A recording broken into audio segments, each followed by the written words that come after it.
الله عليه وآله وصحبه أجمعين أما بعد أنواع مسلمين السلام عليكم ورحمة الله وبركاته. dukkan yabo da godiya sun tabbata ga Allah subhanahu wa ta'ala, wanda cikin ikonsa da yardarsa da ganin damarsa da amincewarsa bisa kaddarawarsa Allah ya kawo mu yau muna 2 ga watan Rajab, 2 ga watan Safar, 2 ga watan 2 hijirar Annabi Muhammad sallallahu alaihi wasallam daga garin Makka zuwa Madina. Yau da yin wannan hijira an samu shekara 1445. ɗan uwa, abinda hudubar mu take magana shine dukkanin tsanani yana tare da sauki, in ji Allah subhanahu wa ta'ala. Sannan abu na biyu, huduba tana magana wai menene ya jawo wannan musiba da bala'i wanda al'umma suka tsinci kansu a yau. Don haka ya ku bayan Allah, ko shakka babu, ba tare da dogon bayani ba, kowa ya yadda cewa gabaki ɗaya a cikin al'ummar illahirin wannan ƙasa suna cikin musiba na abin da ya shafi tsadar rayuwa, wadda muna roƙon Allah subhanahu wa ta'ala ya kawo mana sauƙinta. Ana cikin wani irin yanayi wanda abubuwan da ke zuwa daga sassa daban-daban, dole mai imani abin nan zai ɗaga mai hankali, dole mai tausayi abin nan zai ba shi tausayi, domin abubuwan ya wuce duk yadda kake tunani.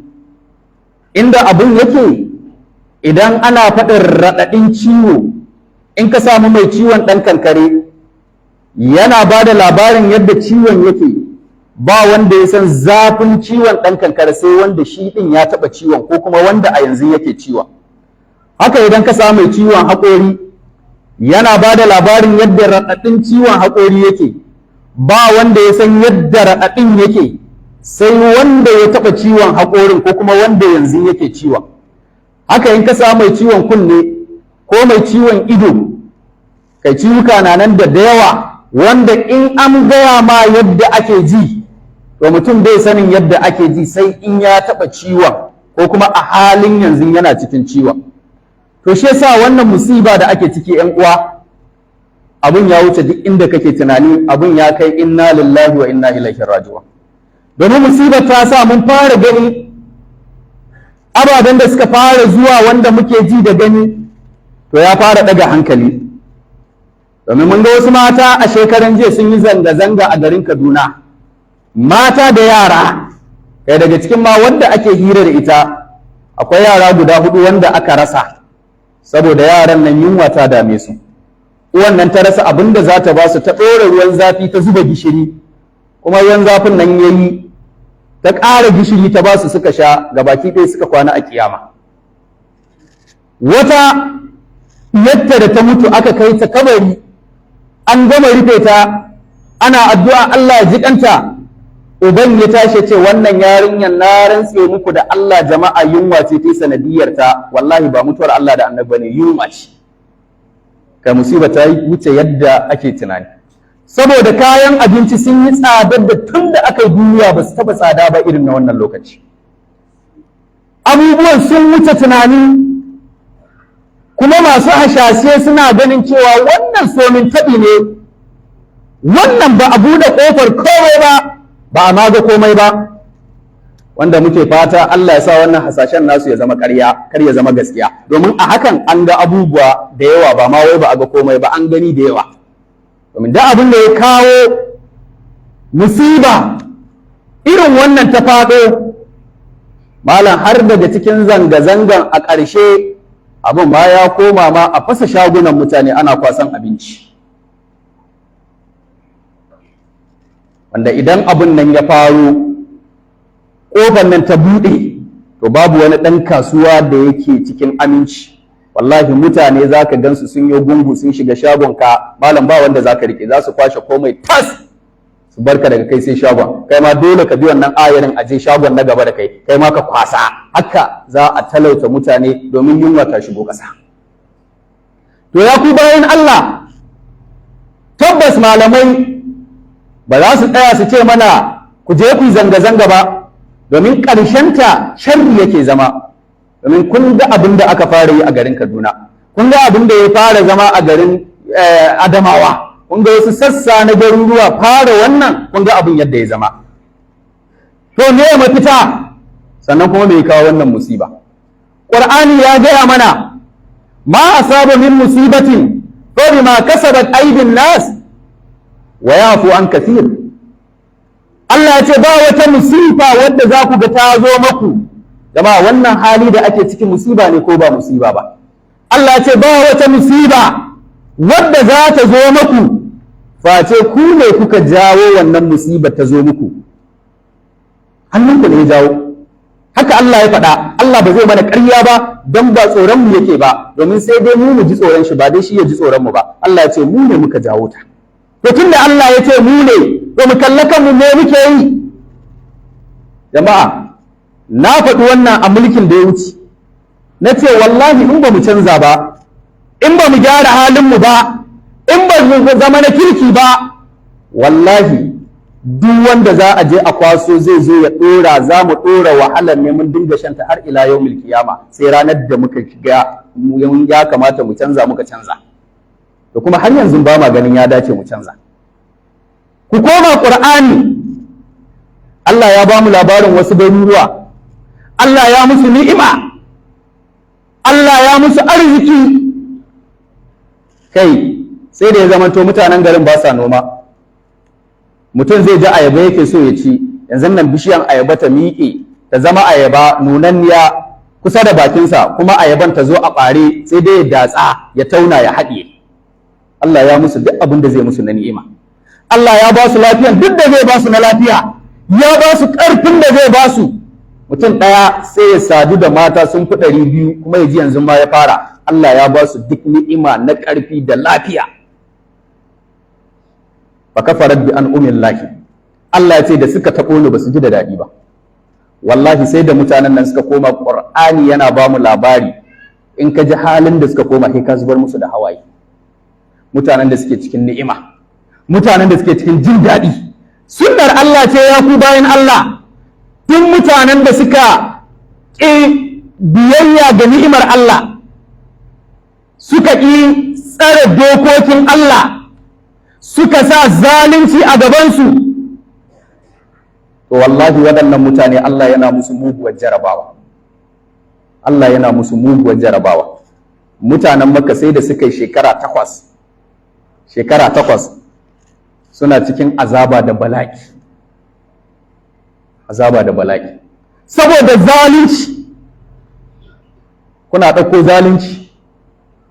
To Allah subhanahu wata'ala zai kawo muku bala'i da musiba a ƙasa. Kuna ɗauko shirka, Allah zai kawo muku musiba da bala'i a ƙasa. Kuna ɗauko tsafe-tsafe, Allah zai ƙara durmiya a cikin ƙasa. Kai zinace-zinace su ma suna kawo bala'i. Da zuwa na irin nau'i ne na zinace-zinace ba a yi. Mutum ne fa da yaron shi a anguwar, yaron ya je ce yana sa yar gidan wane, baban ya ce ban yadda ba, canza wata. Ya ce yana sa yar gidan wane, baban ya ce ban yadda ba, canza wata. Ina sa yar gidan wane. Ka yaro ya zo gida ya tagumi yana kuka, maman ta ce me ya faruwa ne? Duk wanda na ce yana so, baba ya ce bai yadda ba. To wai waye ya rage a anguwan nan, a garin nan da zan nema? Ta ce tashi je ka tambayi babanka me yasa, me hujjar sa? Baba ina haɗa ka da girman Allah, me hujja ka duk wanda na nema ka ce a'a. Uban ya kalla dan ya ce gaskiya zan gaya ma gaskiya, ranar wanka ba ɓoyen cibi. Duk waɗannan matan da kake cewa kana so, babu wadda ban sadu da uwarta ba, domin sun zo neman abu a wuri na matsayina na alhaji, ni kuma ina amfani da su. To ina tsoro kar ka je ka auri kanwarka. Ka duba ka gani. Ya ce mama na tambaye baba ga abin da ya ce. Ya ce aikin banza. To ai shi bai ma san kai din ma ba ma dan shi bane, je kaka auri duwar da kake so cikin su. Uba zina, miji zina, mace zina. La ilaha illallah. Wannan al'umma ce take so Allah ya tausaya mata. Irin zinace-zinacen da ake. Matan zina, ka baro matarka a gida, ta ce asibiti, malam ba can ta tafi ba, ta ce gidan biki sun yi mahaɗa. Kai ma ka fita ka yi mahaɗa da ita, kana dawowa gida kana mata kallon buri, kana ma kallon ayaba. To irin wannan mutanen, irin wannan ƙazantar rayuwa. Akwai mutumin da ya matsa zai yi aure, uwar matar ta ce me za ka yi, me na aure, ba dai maganar saduwa ba ne, ni kana gana ma tsufa, to ai ga 'ya'yanka nan ka je duk ka kama duk wanda kake so. Wallahi na rantse da Allah haka ya ci gaba da kwana da matan nan, 'ya'yansa na cikinsa su 4, inda maganan ta fito na 5 ɗin ce ta ƙi yarda ta ce wannan ƙazantar ba da ita ba, ta je kotu ta ce ma alƙali ga abin da yake faruwa a gidansu. Uwar fada take don me to duk ba kayan shi bane, irin wannan kwamacala, irin wannan kwamacala. Ya ku bayan Allah, wancan fa kanwar shi yake kwanciya da ita ba, ya ce ma kanwar wallahi kin fi mama daɗi, haka ya faɗa. Kanwar ta ce to ai baba ma haka ya faɗan mun. Yayanta yake cewa ta fi uwar, ta ce babana ma haka ya faɗa na fi mama. In aboki da aboki ne haka kwamatalar take. Aboki ya juya ya ce ma ɗan abokin nasa yau ƙaryana ta ƙare, domin ga matata nan tana tahowa da ita da budurwata. Abokin ya ce to ai ni ma da kaga ina koyewa, ni ma matata ce take tahowa da ita da budurwata, kuma mata 2 ne kadai suka biyo auren, kenan wannan ma matar abokin ne, wannan ma matar abokin ne. Duk haka kwamacalar da ake ciki kenan. Wannan musibar ba za ta kai ga Allah subhanahu wata'ala ya tsoma mu cikin halin da muke ciki ba.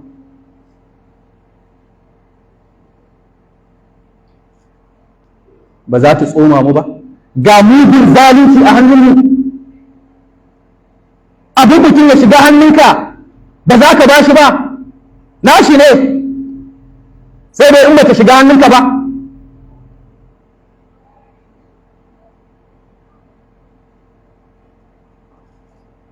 Haka ya ku bayan Allah, wallahi sai mun canza halayenmu.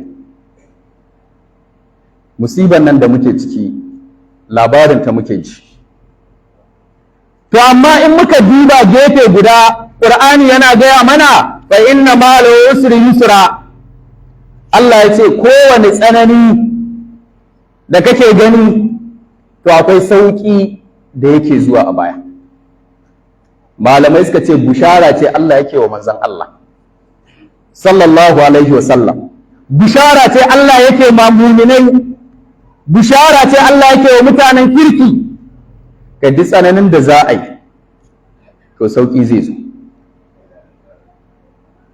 duk tsananin da za a yi sauƙi zai zo, sauƙi zai zo. Mu muna da wannan yaƙinin tunda Allah ya faɗa tsanani yana tare da sauƙi, to muna da yaƙinin sauƙi zai zo mana cikin wannan yanayi da muke ciki. Annabi Muhammad sallallahu alaihi wasallam ya ƙara faɗa a cikin hadisin sa mai albarka, manzo Allah yake cewa lallai farin ciki yana tare da baƙin ciki. Idan yau kai baƙin ciki, Allah subhanahu wata'ala zai kawo ma farin ciki, babu wani hali mai ɗaurewa. Wani mawaki mai Allah ya saka mai da alkhairi yake cewa ya rayuwa ya gane babu hali mai ɗaurewa. Wannan yanayi da muke ciki Allah zai yaye shi. To ya za a yi Allah ya yaye shi? Mu koma ga wa kenan? Mu koma ga Allah, mu san Allah, mu yadda da Allah, mu girmama Allah, mu kuma kaɗaita Allah a wurin ibada. Mu tsaya wurin Allah subhanahu wa ta'ala inda ya tsayar da mu. Mu yi ta yadda manzon Allah sallallahu alaihi wasallam ya koyar da mu. Kar mu haɗa Allah da kowa wurin bauta. Kar mu yi tsafe-tsafe, in wani yana tsafi don ya cutar da kai, rike askar na annabi Muhammad sallallahu alaihi wasallam, Allah zai kare ka. Amma akwai wanda shi rayuwarka ma baya so, akwai wanda ci gabanka baya so, to sai ya bi wasu hanyoyi don ya durkusar da kai, kai ka bi hanyoyi na malamai su karantar da kai addu'o'i don ka tsara rayuwarka, ka tsara kanka, ka tsara mutuncinka. Mu tsaya da gaskiya, duk abin da yake gaskiya ne idan za ka rasa rayuwarka akan faɗin gaskiya to komai ta ka ja maka ka biya. Ka tsaya ma gaskiya, ka faɗi gaskiya kuma ka yi gaskiya. Kar ka ji tsoron kowa in an zo maganan gaskiya. Lamarin gaskiya in ya taso ba a tsoron kowa. Sannan kuma ka san Allah, domin da yawan mu ba mu san Allah ba. Da yawan mu ba mu san waye Allah ba. Shi yasa wata rana ana ba da wani labari da zai nuna ma in baka san abu ba to baka jin tsoron shi. Yaro ne ya rarrafa a daji, ya je ya samu zaki, matar zaki ta zo ta kalle shi, ta ce me wannan kake jira da shi, ya baka gama da shi bai ce a'a bai san da ba, shi yasa ya zo mana. Zuwa can ana neman yaro, baban da maman da suka shawo kwana suka hangi yaro yana jan gashin gemun zaki, su ba su tsaya ma tunanin ya aka yi ba, da gudu suka bar wurin a guje. Zakin ya kalli mata ya ce to kin ga waɗanda suka sani da suka gani sun ji tsoro na. To idan baka san Allah ba baka jin tsoron shi, baka jin tsoron shi dan baka san shi ba. To ƴan uwa mu san waye Allah subhanahu wata'ala. Akwai wani bawan Allah da ya san Allah sai ya koma ga Allah, kamar yadda muke so mu koma zuwa ga Allah subhanahu wata'ala. Wannan mutumin sai ya koma ya shiga matsala, ya ɗaga hannu ya shiga masallaci, domin nan ne ɗakin Allah inda Allah ya fi so a bayan ƙasa, babu kamar masallatai. Inda Allah ya fi so a bayan ƙasa babu kamar kasuwanni, domin ɗan kasuwa billahi lazi har filin masallaci ma sai ya yi ne, wallahi sai ya saida, ba ruwan shi kuɗi kawai. Malam wani ma sai ya saida ma arne, kana musulmi ka saida ma arne wurin ibada. Malam ka je lahira kuɗin kwana nawa za su yi ma? Ina za su kai ka? Me za ka siya da kuɗin? Za ka zama ɗan gote? Cefanen ranar sun ƙare, ka zo ka haɗa masallaci da arne saboda wani abu da za ka sa a aljihunka. Mu ji tsoron Allah ya jama'a. Wallahi Allah sai ya tambaye mu akan abin da ya ɗora mana. Duk abin da muka yi Allah sai ya tambaye mu. Idan mun yi daidai to za mu tsira a gaban Allah. Idan mun yi son rai, son zuciya, malam babu son zuciyar da yake ka kawo arne makwabci masallaci. Babu. Wannan son zuciya ne, kuma ba daidai bane a addinin Allah. Kuma duk wanda ya wannan Allah baya bare shi. Don wanda ya wannan ma ya fi karfin wasu mutane, wallahi bai fi karfin Allah ba. Wallahi za ku ga yadda rayuwa za ta lalace mai, za ku ga yadda lissafi zai kwace mai, za ku ga yadda hankalin shi zai dinga tashi, domin ya taɓo inda ba a taɓowa. Ba a saida ma arne kusa da masallaci, ba a ba ma arne dama ya kusanci masallaci. Wannan kuskure ne a addinin Allah. Ko nawa zai baka? Ko nawa zai baka? Ka je ka ce haka karatun yake. Allah ka shiryar da mu. Wannan da ya koma masallaci ya daga hannu ya ce ya Allah, iyalina, matana na asibiti, ‘ya'yana na asibiti, gidan da nake haya in biya kuɗin 40,000 ya gagara, mai gidan ya zo ya ce mu tashi, ya ƙara mana wani notice, ya ƙara mana wani notice. Ya Allah, na kasa biyan mutumin nan, na kasa kai kuɗin asibiti. Kai a yanzu maganar da ake magunguna ma an daina ba ma iyali na saboda babu kuɗi. Allah, yanzu maganar da ake mutumin nan yau ya zo da kafintoci domin su kwara kwanan gidan, dole na bar gidan. Ya Allah, kana ina ka taimake ni Allah. Allah, kana ji na ka taimake ni. Daidai lokacin wani bawan Allah ya zo sallah ya makara. Yana sallah ya ji wannan tun yana yi a zuciya har yana karkarwa, kai har maganan yana fitowa. Ana gama sallah alhajin ne ya ce ma wannan bawan Allah ya ce zo mu je wurin masu POS, akwai masu POS wajen masallaci. Ya je da wannan mutumin ya ce kana da kuɗin mai kai 500, ya ce alhaji akwai 200, amma barin tambaye wancan. Ya je aka haɗo 500, ya musu transfer 500, ya ce ma bawan Allah ga 500, je asibiti ka biya kuɗin magani, kuɗin haya je ka biya, sauran ka yi wani abu na rayuwa. Mutumin ne ya fashe da kuka ya ce Allah, na kira ka amsa, mutumin na ya ciro kati ya ce bawan Allah wannan kati na ne da lambar waya na da adireshin ofishi na, duk sadda ka shiga matsala ka kira ni ko ka zo ka same ni in yi iya abin da zan iya. Mutumin na ya karɓi katin ya dariya ya ce bawan Allah ya ce ba ka ga ban san ka ba, ya ce ban taɓa ganin ka ba, ya ce ya ce wannan katin naka ba zan karɓa ba.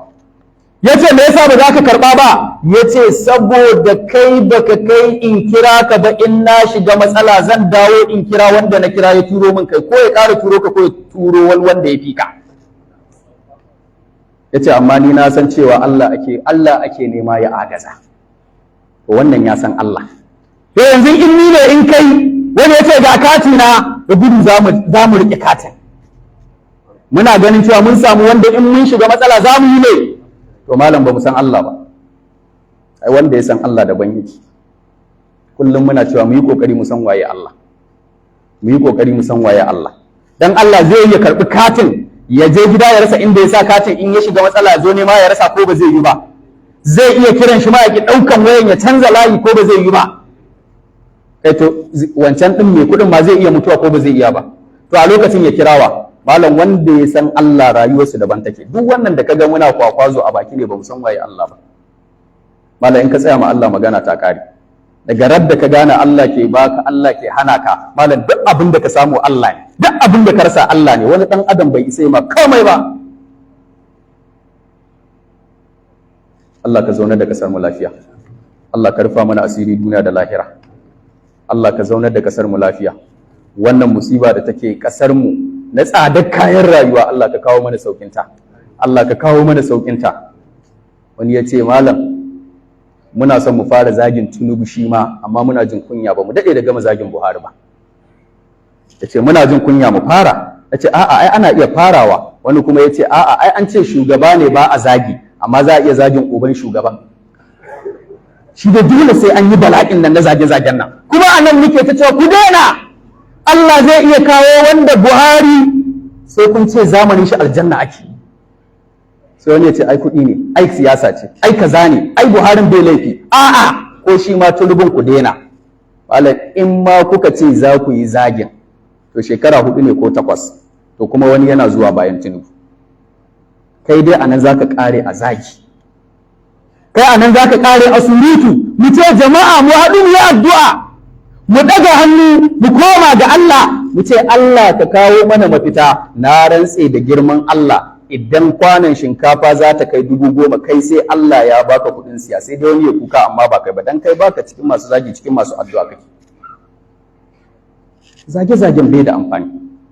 Yanzu ana nan an fara wani, an fara caji, kowa ya jona cajin shi na zagi, ya jona ta a waya, yana jira batir ya zama 100% a fara. To shi wannan ma baya jin Hausa. In kana ta yi da Hausa ma fadawan sun ga dama su ce ai suna yaban ka ne ranka dade, ya ce oh to sai a ga ta tsiya. Kai zagin gaba da a ce ai yabo ne suke ma, ya ƙara kalmar sahulan shi ce to ya san me kace, kai kuma baka iya yaran nashi ba, balantana ka je ka yi ya gane me ma kai. Amma in kai koma ga Allah, shi Allah zai ji ka kuma zai gane me kace. Allah ka amsa mana addu'an mu. Allah ka fitar da mu cikin wannan kangi. Muna jin wasu labarai da bamu san gaskiyansu ba, amma muna fata Allah ya sa ya zama haka. Ana cewa za a mai da tallafin domin man ya dawo ƙasa-ƙasa. Allah ka sa wannan abun ya tabbata. Allah ka sa man nan ya sako. Sai dai matsalar mu 'yan kasuwa, ko da man ya sako za ku ce na gaya muku, duk abin da ya tashi aka ce mai ne, to yanzu in man ya sako kuma sai su ki mai da abun ƙasa. Yau za ka je ka siyo kaya, muna tahowa da Malam Aliyu da Malam Yakubu Hashim suke ba da labarin a mota. Yau za ka siyo kaya ana saida shi kan misali 200. Kai na ka da ka siyo a haka, in ka saida 200 ka ci riba, sai ka ji cewa kayan sun tashi a can inda kake siyowa, kai kuma sai a dawo, yanzu mutum zai sai a dawo, sai ka ce mai 250, sai ya ce yanzu fa na saya, ce to ai a can kasuwan sun tashi. To in sun tashi bawan Allah, kai ne tsadan ka siyo? Yanzu wai wannan ne yake cewa shugabanni su mai adalci, wannan ne yake cewa wai shugabanni azzalumai ne, wai wannan mutumin, wai ne irin wannan siffar shi ne yake ihu yana cikin masu cewa wai shi ana mai zalunci. Wannan bakin azzalumin ka siyo kaya ba yadda aka kuɗi suke yau ba, amma kai ka ƙara naka, wai sai ce to ni in na siyar, ai in na koma in siyo, ai zan same su da in ka siyo su da farashi mai tsada, ba sai ka ƙara sa naka farashin mai tsadan ba. In ce haka kasuwanci addinin Allah ya koyar. To wai irin waɗannan azzaluman, ni da muke zaluntan kanmu, wai irin mu ne muke so kuma wai mu zama mutanen kirki. Sai na za mu samu mutanen kirki. Wani ya zo ya samu Khalifa Usman, ya ce ba haka zamanin Abubakar ya mana ba. Ya ce tsakaninku da Allah ku irin wannan mutanen na bagiyana ne su ne mabiyan Sayyidina Abubakar. Wani ya ce ba haka su Sardauna suka yi mana ba.